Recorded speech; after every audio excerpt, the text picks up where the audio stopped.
Chapter 2 Olaf Gets a Baby Sister. Sometimes, when I get tired of Carl and Bill, I think that it would be better not to have any brothers at all.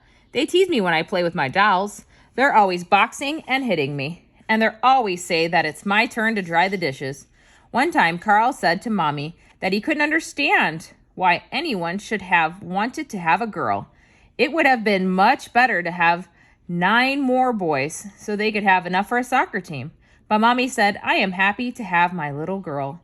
I don't know what I'd do without her. But 9 more boys? Heaven forbid. It's quite enough with you two. So Carl didn't get anywhere with his stupid suggestion. But sometimes it's nice to have brothers. When we have pillow fights at night, when they come to my room and tell ghost stories, and when it's Christmas, and things like that. And once Bill stood up for me when a boy in school hit me because I pushed him by mistake. Bill hit him back and said, "Don't ever do that again." "Well, she doesn't have to push me," said Ben. That was the other boy's name. "That wasn't her fault. She didn't see you. She doesn't have eyes in the back of her head, you dope," said Bill. My, how I liked Bill then. So it really isn't too bad to have brothers, but of course, it would be better to have sisters. The main thing is not to be an only child, Olaf used to say. Before Kirsten was born, he would get furious because he didn't have any brothers or sisters. Other people can have children, but in this house, we'd never have any, he said angrily.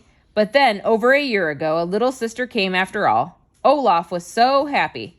The day she was born, he rushed in and said, we had to come and look at her right away. So we did.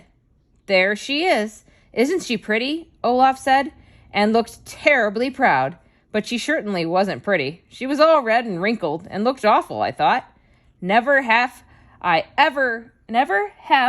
seen anyone so amazed as Carl was when he saw how Olaf's baby sister looked. He stood there with his eyes popping out of his mouth wide open, but he didn't say anything. Yes, she's very pretty, said Britta, and then we left. Then Carl said, poor Olaf, imagine having a sister like that. You can't say that Lisa is any beauty, but at least she looks like a human being. Imagine how embarrassed Olaf will be when this poor thing starts to school. About a week passed before we went back to South Farm. Every day Olaf told us how pretty his little sister was, and Carl always looked so funny when he said it. But then we were all invited to South Farm for the christening. Oh, that poor child, said Carl on the way over. It would probably be best for her if she could just die while she is a baby. The dining room at South Farm looked lovely. There were flowers everywhere because Olaf's sister had been born in the spring, when there were primroses and lilies of the valley. There was a jug of birch leaves in the open fireplace, and the table was set, and Olaf was all dressed up. So were we. The minister stood in the dining room and waited. All of a sudden, the door opened, and Aunt Lisa came in carrying Olaf's little sister. Oh, how that baby had changed. She had large, dark blue eyes, and her face was all pink, and her mouth, well, I just can't tell you what a pretty little mouth she had. She wore a beautiful, long, white christening dress. Carl looked just as amazed as he was when he saw her the first time. Have you got a new one? He whispered to Olaf. A new one? What do you mean? Said Olaf. A new baby, Carl said. What are you talking about? Said Olaf. Then Carl didn't say anything more. The minister christened Olaf's sister and named her Kirsten. My, how I liked Kirsten. She was the prettiest baby in the world. Anna and Britta and I used to run over to South Farm almost every day to watch while Aunt Lisa took care of her. How she wiggled and kicked. Not Aunt Lisa, of course, but Kirsten. She looked so sweet. She wiggled most of all when she had her bath. She loved to take baths. Sometimes when she lay in her bassinet, she almost talked. It sounded like Baba. Olaf thought she would soon be able to say anything she wanted to. When Olaf went to the bassinet to look at Kirsten, she would smile just as if she were happy to see him. She didn't have any teeth, but she still looked sweet when she smiled. Olaf's eyes sparkled when he looked at her. Skip was a little jealous of Kirsten. He wanted Olaf to like him, of course, but Olaf petted Skip a lot and told him he was a very good and fine dog, so Skip wasn't jealous anymore. Once Aunt Lisa let Anna and me take care of Kirsten. Olaf wasn't home, thank goodness. Otherwise, he would have wanted to take care of her himself.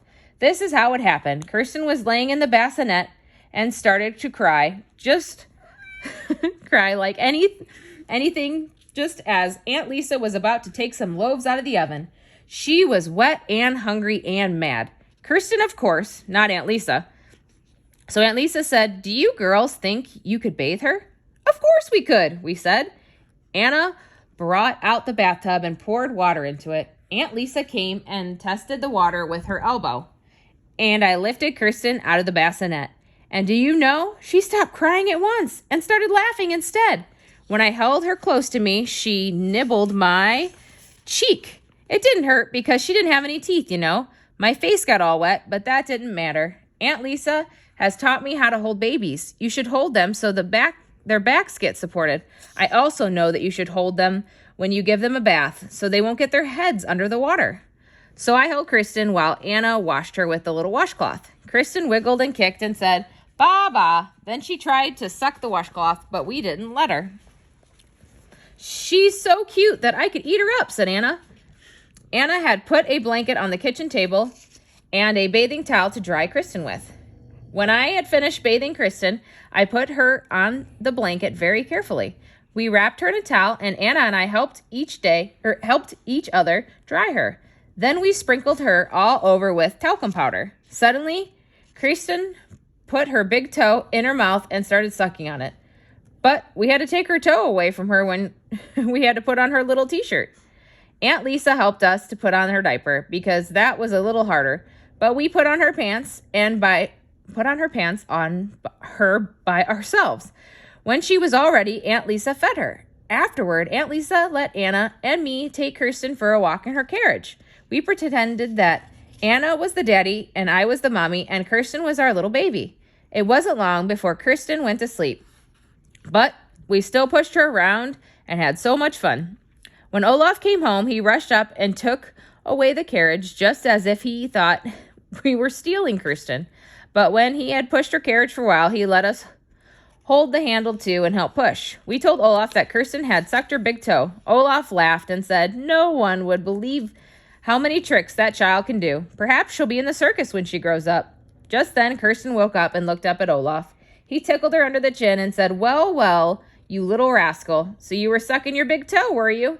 Then he laughed again and looked still more proud, just as if the finest thing you could do in the world was to suck your big toe.